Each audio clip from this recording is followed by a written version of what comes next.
இன்றைக்கு கிடைத்திருக்கக்கூடிய தீர்ப்பு என்பது முருக நீதியாக நான் பார்க்கிறேன். டிசம்பர் 2ஆம் தேதி இதே இடத்துல டிசம்பர் 1 கொடுத்த தீர்ப்பு நகலை முருகனுடைய பாதத்தில் வச்சு எங்க கடமையை செஞ்சுட்ட முருகா, மேற்கொண்டு நீயே பார்த்துக்கின்னு அவர்கிட்ட பால அவர் கோர்ட்டை தள்ளிட்டோம். எங்களுக்கு சும குறைஞ்சது. மாண்புமை நீதிமன்றம் கொடுத்த உத்தரவு மலையில தீபம் ஏற்ற வேண்டும் என்பது, அதை நடைமுறைப்படுத்தாம தனி நீதி அரசர் கொடுத்த உத்தரவை மேல்முறையீட்டுக்கு அரசாங்கம் போச்சு.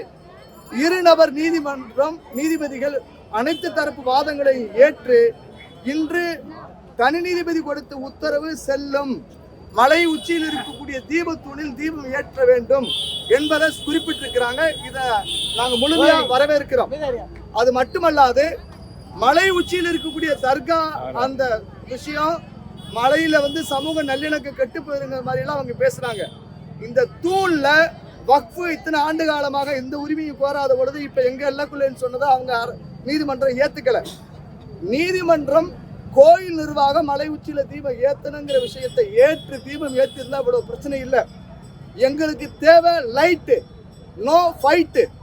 முஸ்லிமுக்கும் இந்துக்களுக்கும் சண்டை இல்லை, சமாதானமா சமூக நல்லிணக்கமா மாப்பிள்ளை மச்சனை அண்ணன் தம்பின்னு சொல்லிக்கிட்டு இருக்கிறோமே, எதுக்கு நீங்க பிணக்கு உருவாக்குறீங்க? அதனால ஒரு சட்டம் ஒழுங்க காரணமா காமிச்சு தீபம் ஏற்ற விடாத விஷயத்துல தமிழ்நாடு அரசு தவறு செய்திருக்கிறதுன்னு அரசாங்கத்துக்கு நீதிமன்றம் சரியான சவுக்கடி கொடுத்திருக்கு. எங்களுடைய பிரேயர் மலை உச்சியில் இருக்கக்கூடிய இந்த தீபத்தூணில் தீபம் ஏற்ற வேண்டும், நீதிமன்ற உத்தரவை அமல்படுத்த வேண்டும். இதற்காக போராடியவர்கள், இதற்காக ஒத்துழைத்தவர்கள், இதற்காக பலிதானி ஆனவர்கள், கடைசியா நம்முடைய நீதிமன்ற உத்தரவை அமல்படுத்த தவறிய அரசை கண்டிச்சு தன்னுடைய உயிரையே தீக்கிரையாக்கி அந்த தீப போராளி பூர்ணச்சந்திரனுக்கு இந்த வெற்றியை நாங்கள் சமர்ப்பிக்கிறோம். இது வழக்குக்காக தொடர்ந்து போராடியவர்கள், வழக்கில் இணைந்து கொண்டவர்கள், வாத பிரதிவாதங்களுக்கு கடுமையான மான அவமானங்கள் எல்லாம் நாங்கள் சந்திச்சிருக்கோம். நீதிபதிகளை விமர்சித்தவர்கள் சர்வே கல்லுன்னு போய் சொன்னாங்க, அப்புறம் சலவக்கல்லுன்னு சொன்னாங்க, அப்புறம் கிரானைட் ஸ்டோன்னு சொன்னாங்க, சமண ஜோதின்னு சொன்னாங்க. முருக கடவுளுடைய காணிக்க பணத்தை எடுத்து சம்பளம் வாங்கிட்டு கோயிலுக்கு ஆதரவாக பேசுறேங்கிற பேரில் ஏன் முருகனுக்கு 2 பொண்டாட்டி 2 தீபம் ஏற்ற முடியாதுன்னு சொன்னாங்க. முருக கடவுள் விமர்சிச்சாங்க. கோவிட் உரிமைக்கு போராட வேண்டிய அறநிலைத்துறை கோயில் நிர்வாகம் மசூதி என் வீட்டு பிள்ளைய கஞ்சிக்கு இல்லாமல் கிடக்கு, அடுத்த வீட்டு பிள்ளைக்கு பிரியாணி கொடுக்குற மாதிரி இந்த கோயில் நிர்வாகம் நடந்துக்கிடுச்சு. வன்மையான கண்டனத்தை அரசு நீதிமன்றம் தெரிவிச்சிருக்கு. நீதிமன்றம் சொன்னதை செய்வாங்கன்னு நம்புகிறோம். நல்லவங்களுக்கு ஒரு சொல்லு, இந்த அரசுக்கு ஒரு சூடு, 2 சூடு வாங்கிருச்சு. இதை நிறைவேற்ற நம்புகிறோம். மதமான புரிஞ்சதுன்னு வார்த்தையில் சொல்லாதீங்க சாமி, நடைமுறையில் படுத்துங்க, நாங்கள் சொல்லிக்கிறோம். இதுதான் இன்றைக்குமான தீர்ப்பு. இந்த தீர்ப்பு முருக நீதி, முருக நீதி, முருக நீதி. இந்துக்களுக்கு இவங்க அநீதி செஞ்சாங்க, முருகனுக்கான நீதியை நீதிமன்றம் கொடுத்திருக்கு, வரவேற்கிறோம். ஏற்கனவே தனி நீதிபதி அவர்கள் மலை உச்சியில் உள்ள தீபத்தூணில் தீபம் ஏற்றுறதுக்கு உத்தரவு கொடுத்துருந்தாங்க. அப்போ அந்த உத்தரவு கிடைச்ச உடனடியாக மனுதாரர் ராமரவிக்குமார் நானும் சன்னதியில் அந்த தீர்ப்பை வச்சு சாமி கும்பிட்டு கண்டிப்பாக அந்த தீர்ப்பு செயல்படுத்தப்படணும்னு நாங்கள் வேண்டிக்கிட்டோம். அதுக்கப்புறம் கவர்மெண்ட் நடந்த செயல்பாடு எல்லாமே உங்களுக்கு பார்த்துருப்பீங்க.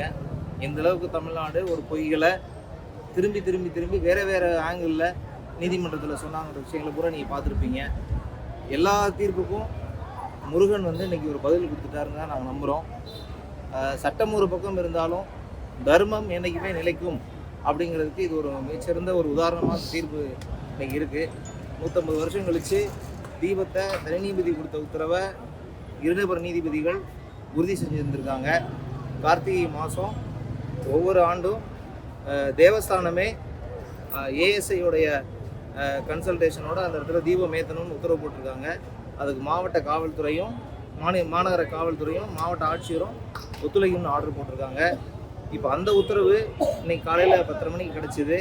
கிடைச்ச உடனே ஏற்கனவே ஒரு மனதாரோட வழக்கறிஞராக இருந்தாலும் நம்ம ஒரு இந்து பிறப்பால் ஒரு முருக பக்தர் அப்படிங்கிற அடிப்படையில் இன்றைக்கி வழக்கு வெற்றியடையும் பட்சத்தில் நான் 108 தேங்காய் உடைக்கிறேன் அப்படின்னு வேண்டிக்கிட்டோம். இன்றைக்கி அதே மாதிரி தீர்ப்பு கிடச்சிது பாசிட்டிவாக. முருகன் இன்றைக்கி 108 தேங்காய் இமீடியட்டாக இன்றைக்கி உடைச்சிருக்கோம். கண்டிப்பாக இந்த உத்தரவை மாநில அரசாங்கம் எந்தவித ஈகோவும் இல்லாமல், ஏன்னா கிட்டத்தட்ட பெரும்பான்மையான இந்துக்களுடைய மத நம்பிக்கை மலை உச்சியில் தீபம் ஏற்றணுங்கிறது தான். அதை இது அரசியல் ஆக்கக்கூடாது. இது நீதிமன்றம் தெளிவாக கொட்டு வச்சுருக்காங்க. இந்த உத்தரவை செயல்படுத்தாமல் போனதுக்கு காரணம் அரசாங்கத்துடைய அரசியல் தான் அப்படின்னு தீர்ப்புலேயே சொல்லியிருக்கிறாங்க. தயவுசெய்து நான் இதன் மூலமாக மாநில அரசாங்கத்துக்கு செய்கிற ஒரு ரெக்வஸ்ட்டு, இதை தயவுசெய்து அரசியலாக்காதீங்க. எல்லாருமே வந்து சொல்கிறாங்க மதமென பிரிந்தது போதும்னு ஸ்டேட்டஸ் மட்டும் வச்சா பத்தாது. மாநில அரசாங்கம் வெறும் திட்டங்கள் மட்டும் அறிவிச்சா பத்தாது. இங்கே உள்ள மக்கள் எல்லாரும் தாயாப்பிள்ளையே பழகுறாங்கன்னு சொன்னால் 1 மணி நேரம் இல்லை 1/2 மணி நேரம் தீபத்தை ஏற்றிருந்தாங்கன்னா இவ்வளோ பெரிய போராட்டம் கிடையாது, அரசியல் கிடையாது. இது அரசியல் ஆக்கப்பட்டது. அதனால மாநில அரசாங்கம் உயர்நீதிமன்றத்துடைய தனிநபர் நீதிபதியோட உத்தரவையும் இருநபர் நீதியோட உத்தரவையும் இமிடியேட்டாக செயல்படுத்தணுங்கிறது என்னுடைய ரெக்வஸ்ட்டாக நான் வந்து சொல்லிக்கிறேன். செய்திகளை உடனுக்குடன் தெரிந்து கொள்ள கீழ்கண்ட கேபிள் மற்றும் டிடிஹெச் நெட்வொர்க்குகளில் எம்நாடு செய்தி தொலைக்காட்சியை காணுங்கள். பாதகம் செய்பவரை கண்டால் நாம் பயம் கொள்ளலாகாது பாப்பா. மோதி மிதித்து விடு பாப்பா, அவர் முகத்தில் உமிழ்ந்து விடு பாப்பா. அண்மை செய்திகளை உடனுக்குடன் தெரிந்து கொள்ள இணைந்திருங்கள் எம்நாடு தொலைக்காட்சியுடன்.